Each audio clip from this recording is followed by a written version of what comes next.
apparently the Vols are piping in crowd noise. At least that's what some Alabama people would have you believe. What the H? Brought to you by Banks & Jones, Tennessee's trial attorney. We're represented by Banks & Jones, T. Scott Jones, banksandjones.com. What the? What was he thinking? Release the hounds. The Dave Hooker Show. Keep cool. A presentation of offthehooksports.com. All right, so who all from the Alabama world accused Tennessee of pumping in artificial noise? Who all was that? Because I didn't know A.J. McCarron did it, but I do know Chris Stewart, the play-by-play announcer who replaced Eli Gold, said it during the broadcast. And I want to get to the bottom of this in terms of this. Is this just sour grapes? Is this just grasping for straws? What is this, Caleb? But first, set the stage. Who all said it? Because what the H? Neyland Stadium doesn't need artificial noise. Period. End of discussion. Go right ahead, sir. Yeah, so Chris Stewart, the play-by-play announcer, said on the second play of the game, when Alabama got a false start, he goes, quote, 2nd and 6 is not what you're looking for, especially with the noise level being what it is here. And then he said, you've got 100,000 plus, and they also pipe in crowd noise as well, which was stupid. And then somebody later tweeted, I want to say this, it was a weird like Twitter convo, but Mike Wilson reported, of the Knoxville News Sentinel, reported quoted players or quoted people being to different stadiums, and the report was one guy said, I've been to places where they do pump in the crowd noise, but it's 100% legit in that building, legit in Neyland Stadium. That was Alex Eberle at the Knoxville Quarterback Club, Tennessee's tight ends coach. And I'm not sure where he's been that they pumped in crowd noise. I will give you this, that after the 98 Florida game, and we're going to have Philip Fulmer on the program later this week, what it's like to beat Alabama. Also, Tony Vitello is going to join us later this week as well. So Philip did tell me at one point that it was so loud in the 98 game that he somewhat believed a rumor that they had set up jet engines outside of the stadium. Okay, wait, let's get through before we talk about. Okay, go ahead. Yeah, let me tell you how this all went down. So basically, somebody responded to Mike Wilson tagging A.J. McCarron and Tyler Siskey, saying, "I would love to hear your thoughts and weigh in on this on McCready and Siskey today." McCarron responds, 100% they do, saying that Tennessee does pump in crowd noise. Now, Elon Musk Twitter comes in with some community notes and drops in, there's no evidence to prove that sound has been pumped into the stadium or redirected toward the field at Neyland Stadium in the 2024 college football season. So A.J. McCarron just pulled that out of his you-know-what. Well, and let's add to this. I have been around Neyland Stadium enough to know that it would have been uncovered at some point. Now, we're not talking about the beginning of the game where they get all excited and play Rocky Top. We're not talking about third down for what? What we're talking about is when the opposing offense comes to the field, is that a time where they would pump in crowd noise to throw off the offense? Now, here's why I don't even think it's debatable, because you have a unique situation with Neyland Stadium. And I said this before. Is Oregon allowed, especially given that they have 70,000 people instead of 100,000, I think it's like 68,000 or whatever. Sure, it's loud. But Danny White pointed this out.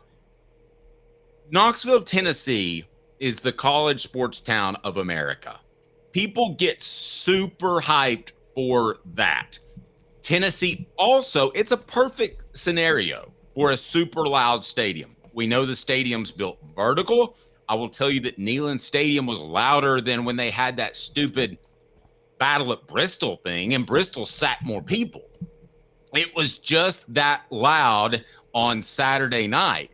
And if you've been around Neyland Stadium, even when it's North Texas, in the first quarter before things get out of hand, it's incredibly loud. So to me, it sounds like just whiny Alabama fans. And it sounds like whiny Alabama media that cover Alabama, which is disheartening.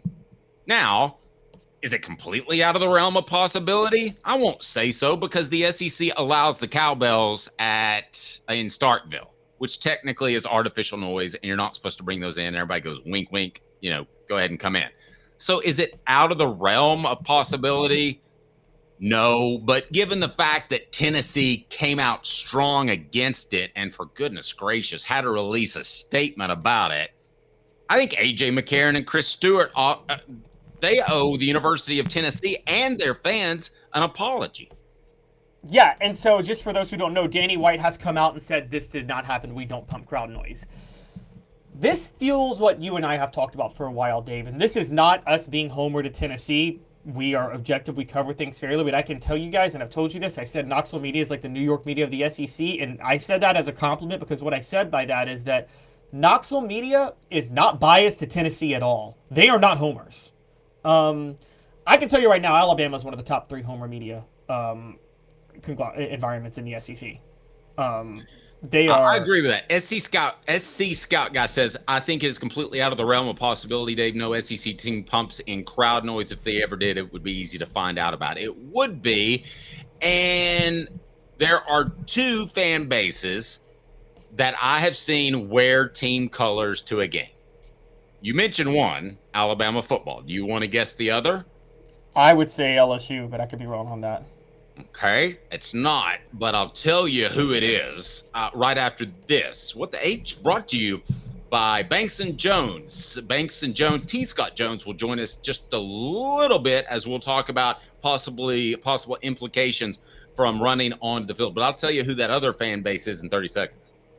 Why Banks & Jones? Well, it's because they're Tennessee's trial attorney. You can play to win with Banks & Jones because they'll go to trial. You've heard of other lawyers. They say they'll go to trial and fight for you. They won't. They just want to settle. That's the easiest way out. Well, that's not Banks & Jones, led by T. Scott Jones. They won't settle.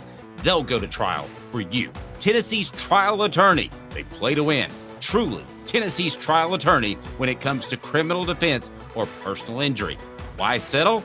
It's Banks & Jones. T. Scott Jones. Banks & It's Kentucky basketball. I've only been around 2 sets of media, and it's not all of them. I think there are some great media members that cover Kentucky basketball. Jerry Tipton would be one.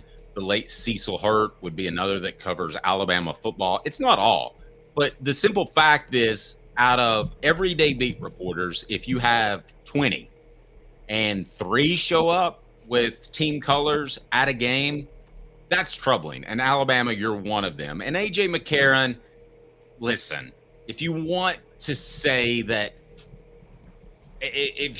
crowd noise is pumped in, just go ahead and say what you really think. And that is, Tennessee's fan base is better than Alabama's, because I've told you before, Caleb, you defended Bryant Denny a little bit yesterday. I've told you before that Alabama was the most disappointing home setting that I had seen out of the SEC. And this is when they were winning championships. Now, I know it's better now, and you pointed that out, but listen, Neyland Stadium is something special, and it was on Saturday night. And I'm not saying it won Tennessee the game, but 3 false starts, 15 penalties, it certainly was a factor. Oh, it absolutely was. I'm gonna go a little bit deeper here, because yes, we're talking about homer media, and by the way, it's very relative with Knoxville, because even things you say Kentucky and Alabama maybe ones, but we also know stories of. The reason I brought up LSU is because the Advocate had a rule in the 80s that you can't do negative coverage of LSU if you worked for the local paper there. And then LSU also, remember when LSU upset Tennessee after getting beat by UAB the week before? Yeah. I will say this. On the front of the Advocate on a game day, a Saturday, there was a picture of UAB waving the flag, and Tennessee and LSU were supposed to play that night. That was homerism to stoke the... That was to motivate the players. Right. Yes. Agreed. And the fan base, for that matter. And I know from John Adams and Jimmy Himes, they were told that you couldn't write negative stuff about LSU, which is part of the reason they ended up in Knoxville. Yeah, and then one more thing before I get to A.J. McCarron. Then obviously the Larry Munson famous call with Georgia. I'm sorry, John Warden or Bob Kessling would ever make that type of call. We just stepped on their faces with a hobnail boot. I'm sorry. I mean, I'm going to say it. You don't. I feel like a radio person's not supposed to make that type of call. But that's just me. Now to A.J. McCarron. Not only have some people are saying that McCarron's always hated Tennessee. He's a homer. I'm going to go further. McCarron's an attention whore. A.J. McCarron is the biggest attention whore in the history of SEC former players talking SEC football. This is a guy in a 42-14 blowout win in a national championship game took a timeout to cuss out his center just so he could draw attention to himself cussing out his center. This is a guy who, after he left, the year after he left, Alabama lost a game and went on a radio show and trashed the culture of Alabama and basically said they're losing because they don't have me as a leader there. And this is a guy who, when Alabama gave up the kick six to Auburn in 2013, didn't walk off the field with his teammates, ran straight off the field to go hug his model girlfriend for the cameras. This is the biggest pathetic attention whore that is resentful of the fact that he won 2 national championships and no one gives him credit for it because, Dave, you and I could have quarterbacked those national championship teams.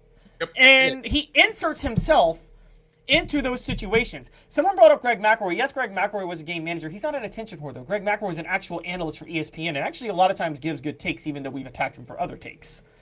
A.J. McCarron, that's another. He's resentful that he's not as good as Greg McElroy on national TV. He's resentful that he's not as smart as Greg McElroy.